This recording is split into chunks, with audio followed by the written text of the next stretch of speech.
Hey guys, happy Tuesday.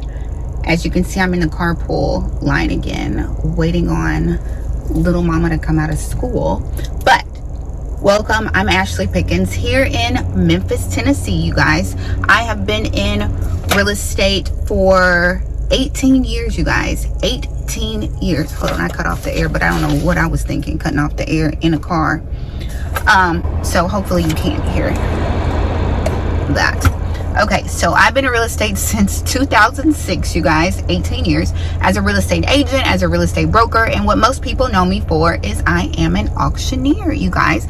I auction off foreclosures at the courthouse. I am the one that says going once, going twice, sold. That is what I do, you guys, here in Shelby County. So let's get into it, you guys. Let's get into it. First of all, did y'all see Jerome held them rates steady?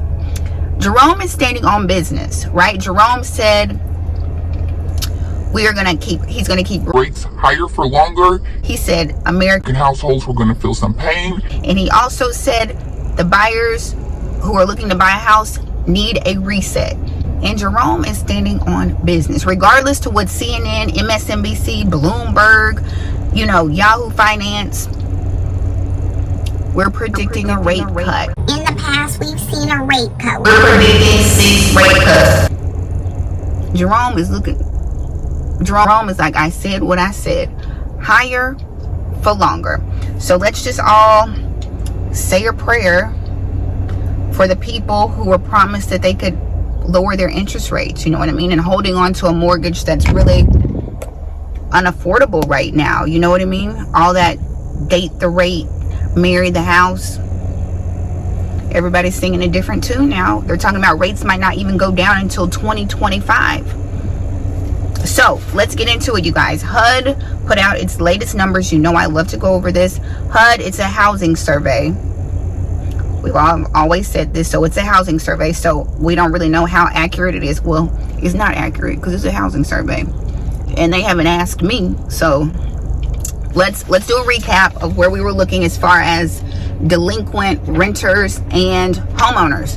So for January, you guys, just really quick on this episode of the real estate market turns upside down. Okay, you guys, so January we have, I didn't mean to put the paper up, sorry you guys, 11.4% or 5.3 million renter households were behind on their rental payments, and 5.39% or 4.45 million homeowners were behind on their mortgage.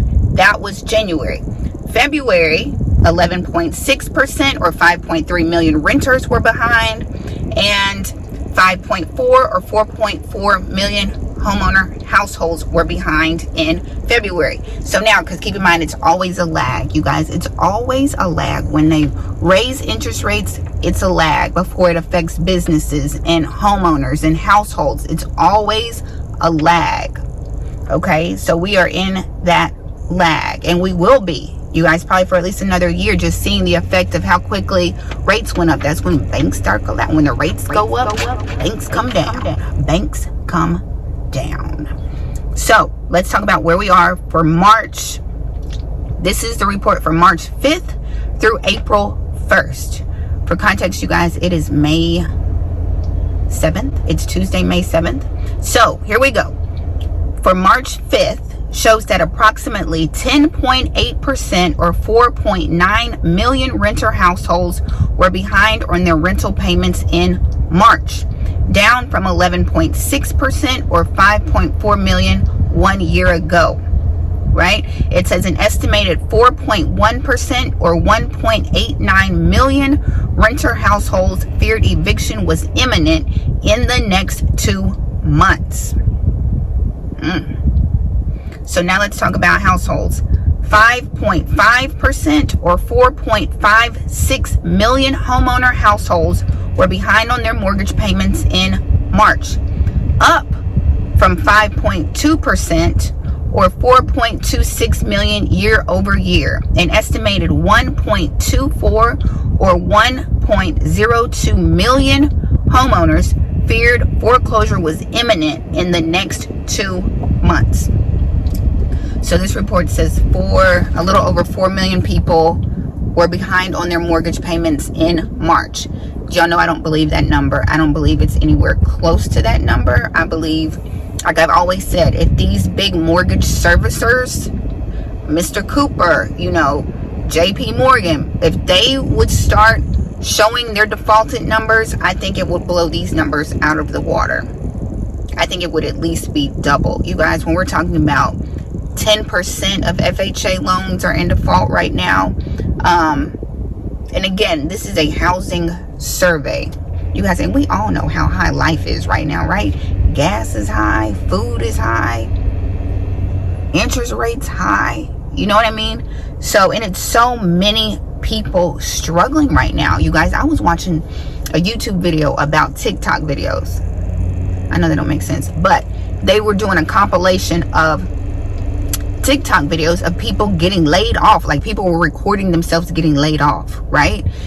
And but every time you watch the news, everybody got a job. It's plenty of jobs. Hey guys, so the thing you have to be very careful about when you listen to the news, Yahoo Finance, Bloomberg, and they tell you every month like 100,000 jobs were created, but were they filled? Were they full-time jobs?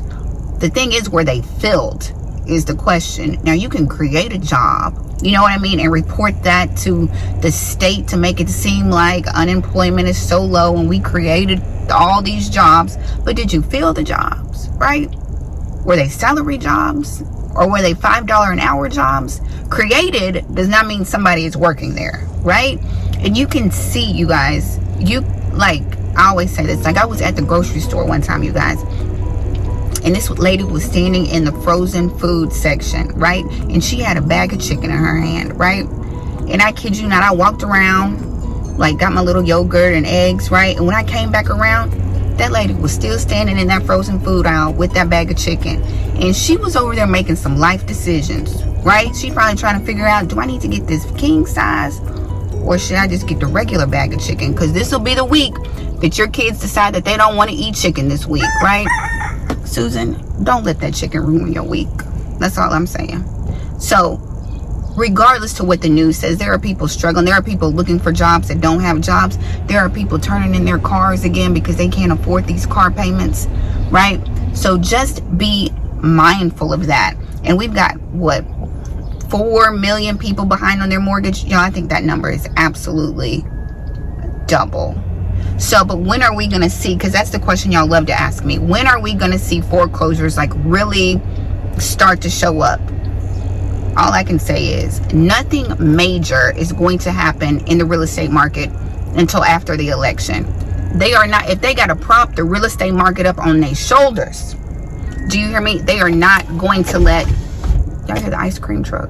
They are not, there go the ice cream truck, you guys, right there. They are not going to let anything happen to this housing market before an election. Okay, everything can go in a handbasket, and they're going to keep it moving, right? You know what I mean? So I don't expect anything to happen. I mean, unless we go to war or something like that. But I don't expect anything to happen until after the election, honestly. So that just means save your coins, get your credit right. If you don't believe in putting money in the bank, put it up under your mattress. You know what I mean? Do the things that you need to do to prepare if you're planning on buying a property, right? And if you are in the market to buy a property right now, negotiate, you guys. Negotiate. I don't care, you guys. The housing values are doing this, right? You don't want to jump in and buy a property and the housing values are decreasing. So make sure you negotiate, okay? If you have to buy a house right now, make sure you can afford that payment comfortably, not barely. If your real estate agent does not want to negotiate, who paying the mortgage? You know what I mean? Who paying the mortgage each month? So you get sometimes you just have to advocate for yourself, right? Negotiate, especially if it's been sitting on the market, you guys. Negotiate, okay? Hey guys, so I'm back. Clearly I am not in the car anymore. We are home. So, like I was saying, another site that I think is really good if you're not familiar with it is warntracker.com. And it just shows all the companies that are laying off and how many people have been laid off recently in 2024. Like here in California, not here in California, but in California, 29,371 people have been laid off already in 2024. Texas, 7,760 people. So just keep these factors in mind when you watch the news and you hear about how unemployment is so low and all these jobs have been created. Okay, so you guys, as always, thank you for watching. I'm on Instagram, Your Agent Ashley.